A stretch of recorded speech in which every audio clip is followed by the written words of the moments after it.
Assalamualaikum teman-teman. Seperti biasa sebelum mulai Mimin mendoakan semoga teman-teman semua selalu dalam keadaan sehat walafiat. Oke, kali ini kita akan melanjutkan Martial Master versi novel bagian 1879. Bagi yang baru bergabung, selamat bergabung. Dan bagi yang belum subscribe dulu lah agar Mimin tambah semangat lagi nih bikin videonya. Oke, kalau sudah kita langsung masuk ke isi ceritanya.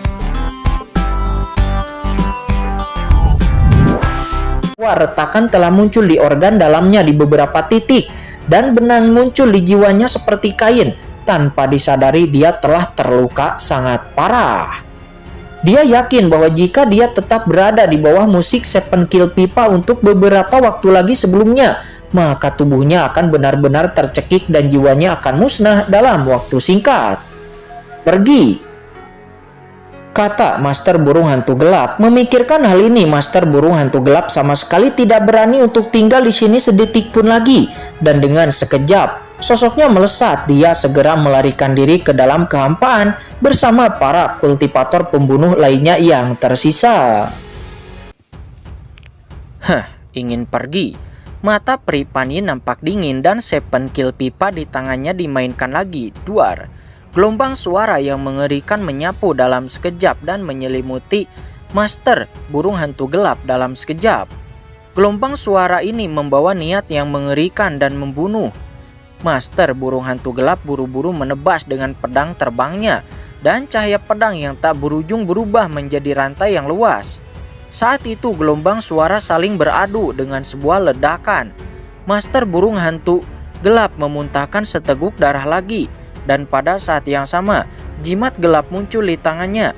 Begitu jimat ini muncul, cahaya hitam yang mengerikan menyelimuti kelompok yang tersisa, dan gelombang fluktuasi ruang menyebar. Setelah membagikannya, Master Burung Hantu Gelap dan kelompok pembunuh yang tersisa menghilang dari sana. Itu jimat pelarian, kata Pri Panyin. Ekspresinya berubah. Sosoknya bergoyang dan dia mengejar lurus ke bawah kehampaan. Dalam sekejap hanya Kaisar Abadi dan Kincen lah yang tersisa di sana. Pergi begitu saja, kata Kincen. Dia mengerutkan kening. Wus, Kaisar Abadi melesat dan dia langsung mendatangi Kincen.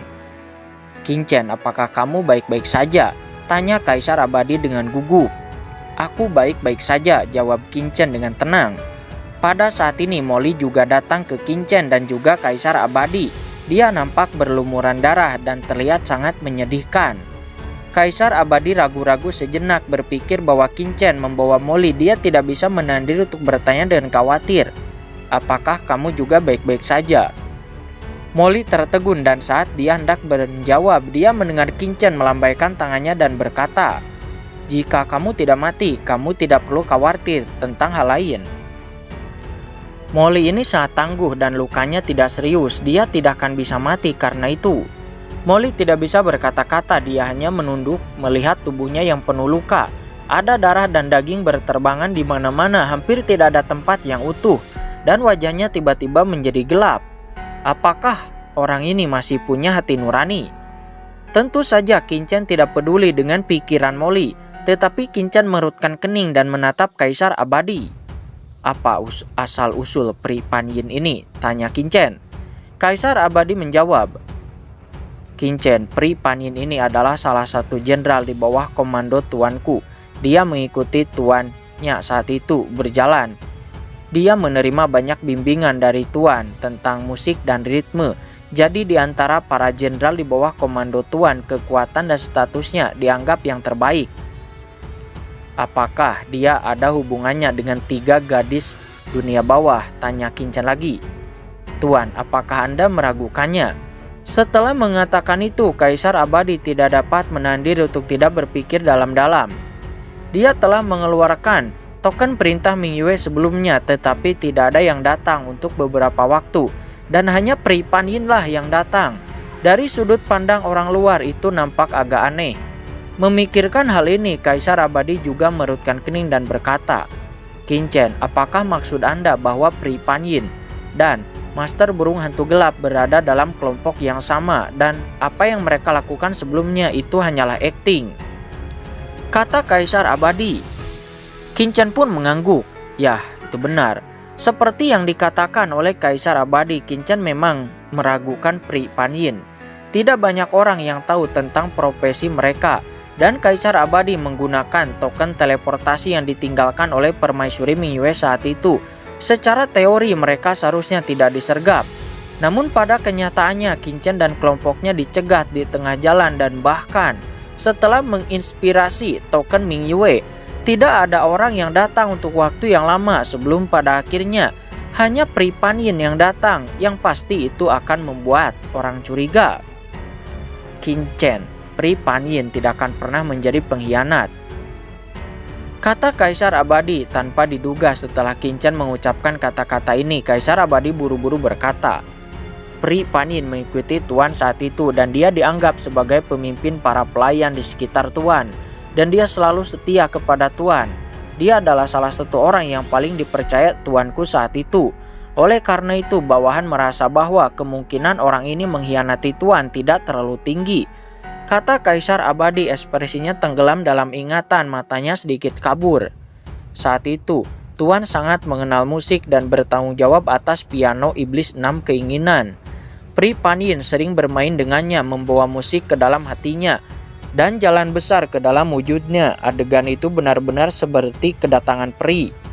Dari sinilah Pri Panyin berasal. Jika Pri Panyin benar-benar berkhianat, tidak mungkin dia bisa lolos dari mata tuanku, kata Kaisar Abadi. Dia menjelaskan, piano Iblis 6 Keinginan, kata Qingchen. Hatinya tergerak. Qingchen tahu bahwa beberapa kekuatan magis musik dapat mengidentifikasi hati orang. Ada kekuatan magis khusus yang dapat mengidentifikasi pikiran batin orang lain. Tetapi hati orang-orang mudah berubah. Ketika Permaisuri Mingyue masih hidup, jelas mustahil bagi Pri Panyin untuk mengkhianatinya. Tetapi sekarang setelah Permaisuri Mingyue tidak ada, siapa yang dapat menjamin bahwa Pri Panyin tidak berubah pikiran, kata Qingchen lagi. Ini Kaisar Abadi ragu-ragu sejenak, lalu menggelengkan kepalanya dan berkata, tentu saja aku tidak yakin, tetapi aku masih cenderung percaya bahwa Pri Panyin tidak akan mengkhianati tuanku. Qingchen menatap Kaisar Abadi dengan aneh. Anda berbicara atas nama Pri Panyin seperti ini, bukankah itu berarti ada hubungan khusus di antara kalian berdua? Qingchen hanya mengatakannya dengan santai, tetapi begitu Qingchen selesai berbicara, wajah Kaisar Abadi tiba-tiba berubah dan pipinya yang gelap tiba-tiba menjadi sedikit merah. Qingchen, tolong jangan bicara omong kosong. Hubungan antara aku dan Pri Panyin tidak ada seperti itu. Bagaimana mungkin ada hubungan khusus, kata Kaisar Abadi. Dia buru-buru menjelaskan. Tuan Muda Chen, apakah Kaisar Abadi ini diam-diam jatuh cinta kepada Pri Panyin? Kata lelur 1000 tulang di dunia kacau. Pada saat ini dia tiba-tiba keluar dari dunia kacau dengan kecurigaan. Kaisar Agung benar-benar bisa tersipu. Ada sesuatu yang salah. Ini ada sesuatu pasti yang salah, kata lelur 1000 tulang. Tidak, aku tidak tersipu, kata Kaisar Abadi berkata dengan tergesa-gesa. Nadanya menegang dan wajahnya yang merah langsung kembali normal. Sebagai seorang ahli Kaisar Agung, ekspresinya secara alami santai dan sangat terkendali. Siapa yang mengira bahwa wajah Kaisar Abadi baru saja kembali normal ketika 1000 tulang berteriak lagi. Tuan Chen, lihat, jika Kaisar Abadi ini tidak menyukai Pri Panyin, mengapa dia begitu gugup? Mengapa dia harus cepat kembali normal? Aku cukup yakin pasti ada yang salah dengan orang ini, kata lelur 1000 tulang. Dia berkata dengan bersemangat, hatinya terbakar oleh gosip. Diam, kata Qingchen mengerutkan kening dan melirik lelur 1000 tulang. Dan dia langsung memblokir fungsi transmisi suara dari dunia kacau. Lelur 1000 tulang ini sangat banyak bicara sehingga dia tidak tahu bagaimana cara berhenti bersembunyi di dunia kacau. Kaisar Abadi menatap Qingchen dengan cemas. Qingchen, jangan dengarkan omong kosong orang itu. Tidak apa-apa, tidak ada apa-apa antara aku dan Pri Panyin. Hanya saja aku adalah pengawal pribadi tuanku saat itu, dan dia adalah pemimpin para pelayan tuan. Jadi kami lebih banyak berhubungan satu sama lain. Itu hanya itu saja. Lagi pula, kurasa dia tidak mengkhianati tuanku dan aku tidak hanya menebak, kata Kaisar Abadi. Oh, Kincen tidak bisa menahan diri untuk tidak menoleh. Kaisar Abadi buru-buru berkata, "Di antara banyak jenderal di sekitar tuanku saat itu, kekuatan Pri Panin jelas berada di puncak.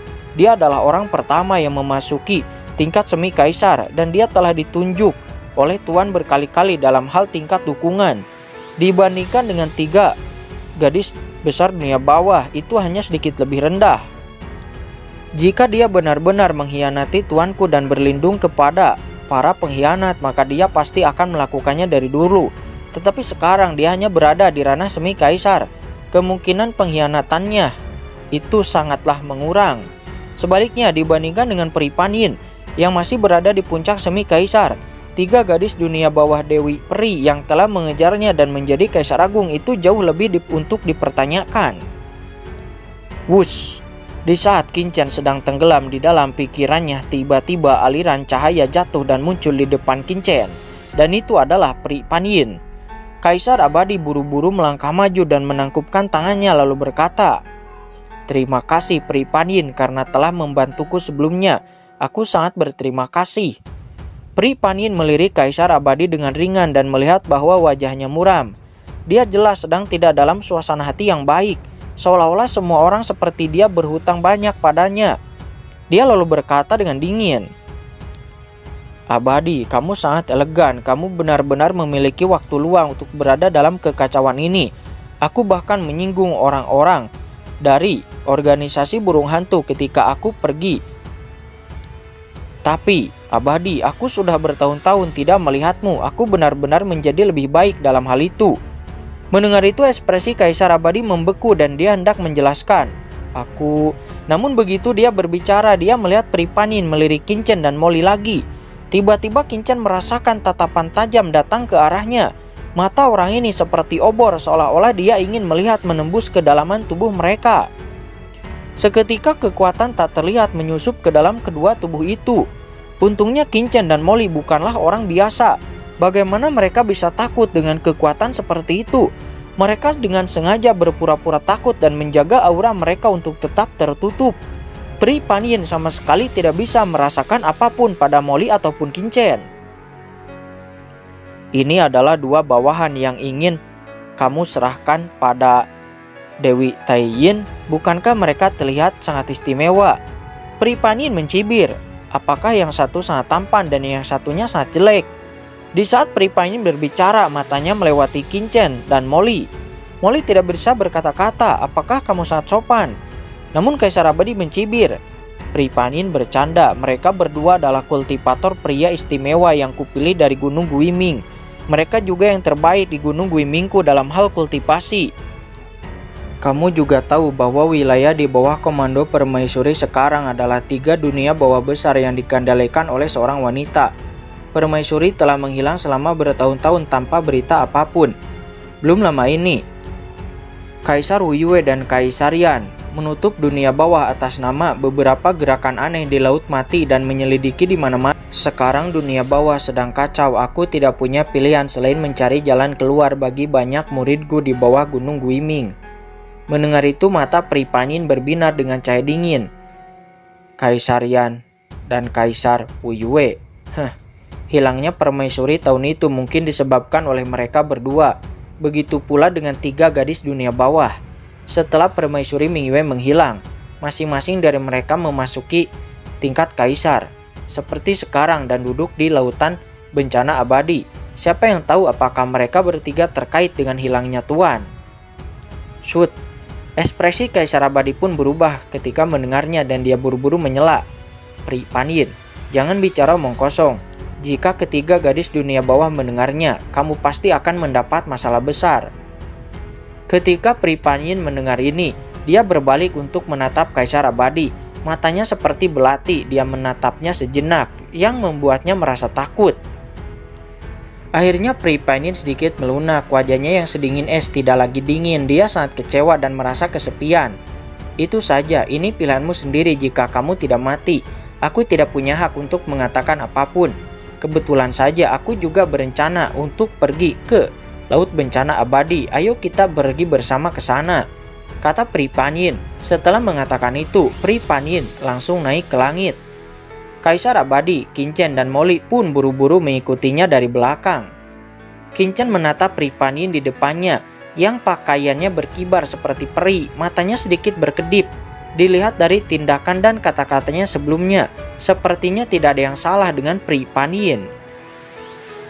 Pri Panyin, aku ingin bertanya tentang Master Burung Hantu Gelap sebelumnya, kata Kaisar Abadi. Dia menyusul Pri Panyin dan tidak bisa menahan diri untuk tidak bertanya. Biarkan mereka melarikan diri. Kaisar Abadi tertegun. Melarikan diri. Mata Pri Panyin dingin. Master Burung Hantu Gelap dan yang lainnya sangat mengenal wilayah di bawah kekuasaan permaisuri. Jimat pelarian pada mereka sangat dan mereka benar-benar dapat melarikan diri di wilayah permaisuri, menyembunyikan jejak ruang di ruang angkasa. Metode seperti itu jelas bukan ahli Kaisar Semu yang dapat melakukannya. Dia pasti didukung oleh ahli kuat yang sangat akrab dengan wilayah permaisuri. Apa maksudmu? Kata Kaisar Abadi. Dia dengan sengaja terkejut. Hanya berpura-pura. Pri Panyin melirik Kaisar Abadi dengan jijik. Saat itu, ketika kamu mengikuti permaisuri dan berjalan di samping permaisuri, seberapa baik permaisuri kepadamu? Ketika permaisuri menghilang, kamu juga berada di sisinya. Bagaimana mungkin seseorang yang sangat akrab dengan itu tidak tahu apa yang aneh tentang ini? Aku yakin bahwa di antara orang-orang kuat di bawah komandomu saat itu, beberapa pasti telah mengkhianatimu. Mungkin di antara mereka itu adalah yang menduduki laut bencana abadi. Kata Pri Panyin. Diam, jangan bicara omong kosong, kata Kaisar Abadi. Dia berkata dengan tergesa-gesa. Apa yang tidak bisa ku katakan? Bukankah Pri ini masih takut pada mereka bertiga? Tapi kamu memikirkan betapa baiknya permaisuri kepadamu saat itu. Kupikir kamu telah mengabaikan urusan duniawi dan berkonsentrasi bersembunyi di Gunung Guiming. Aku telah melakukan yang terbaik untuk permaisuri saat itu, namun aku tidak menyangka kamu hanya seorang pengecut yang hanya ingin melindungi dirimu sendiri, kata Pri Panyin. Dia nampak sangat meremehkan. Kaisar Abadi menus dingin. Dia tersenyum pahit, namun dia hanya menggelengkan kepalanya tetapi tidak mengatakan apapun lagi. Dan kalian berdua, kata Pri Panyin. Dia lalu menoleh untuk melihat Kincen dan Molly, lalu berkata dengan dingin. Melihat kalian juga orang-orang berbakat dan kultivasi kalian tidak lemah. Jika kalian berkonsentrasi berjalan di jalan Dao, kalian mungkin tidak dapat memata-matainya di masa depan. Tetapi, seberapa menyedihkan bahwa kalian bersedia menjadi pelayan orang lain dan meninggalkan martabat kalian demi sebuah status. Kata Pri Panyin. Dia hanya menggelengkan kepalanya. Itulah yang dikatakan tuanku. Kincen dan Molly mengangguk dengan tergesa-gesa. Mereka pasti tidak masuk akal dengan hal seperti wanita ini. Terutama kamu, kata Pri Panyin. Matanya kembali menatap Kincen dan mendesah. Ada apa denganku? Kata Kincen. Dia sedikit bingung dan menatap Kaisar Abadi. Kaisar Abadi buru-buru melirik dan pura-pura tidak melihatnya. Di depan Pri Panyin, dia tidak bisa menyelamatkan Kincen. Hei iblis Kincen, sekarang kamu yang disinggung oleh wanita ini, gumam Molly. Dia diam-diam senang dalam hatinya melihat ekspresi Kincen yang buruk. Dia sangat senang, bahkan dia merutkan bibirnya. Akan tetapi kemudian Pri Panyin berkata lagi, wajar jika orang ini ingin menjilat gadis neter Taiyin. Lagi pula dengan penampilannya, dia tidak punya pilihan. Tetapi kamu tampan. Namun kamu juga pergi untuk berada di bawah perintah orang lain. Sayangku, ini sangat menyedihkan, kata Pri Panyin. Seketika mendengar itu, senyum di wajah Molly pun tiba-tiba membeku. Pri Panyin, tolong berhenti berbicara tentang mereka, kata Kaisar Abadi. Kaisar Abadi tidak tahan lagi dan buru-buru datang menyelamatkan. Alasan mengapa mereka berdua setuju untuk menyumbangkan ke Taiyin Nether bukan hanya karena keinginan mereka sendiri, tetapi juga ingin menyelesaikan beberapa masalah untukku. Kaisar Abadi berkata dengan senyum pahit. Kamu juga telah melihat bahwa setelah permaisuri pergi, dunia bawah sekarang penuh dengan bahaya. Para pembunuh dari organisasi burung hantu bahkan mengintai di wilayah permaisuri dan bahkan langsung menyergapku. Jika keadaan seperti ini terus berlanjut, aku khawatir aku tidak akan pernah mendapatkan kedamaian lagi di Gunung Guiming. Mungkin suatu hari para pembunuh dari organisasi pembunuh burung hantu bahkan akan datang langsung ke Gunung Guimingku untuk menyerangku. Jika mereka berdua dapat disukai oleh Taiyin Nether, aku akan memiliki pendukung di Gunung Guiming.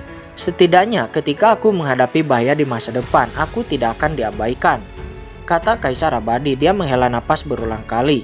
Ketika Pri Panyin mendengar ini, dia melirik Kaisar Abadi tetapi tidak mengatakan apa-apa lagi.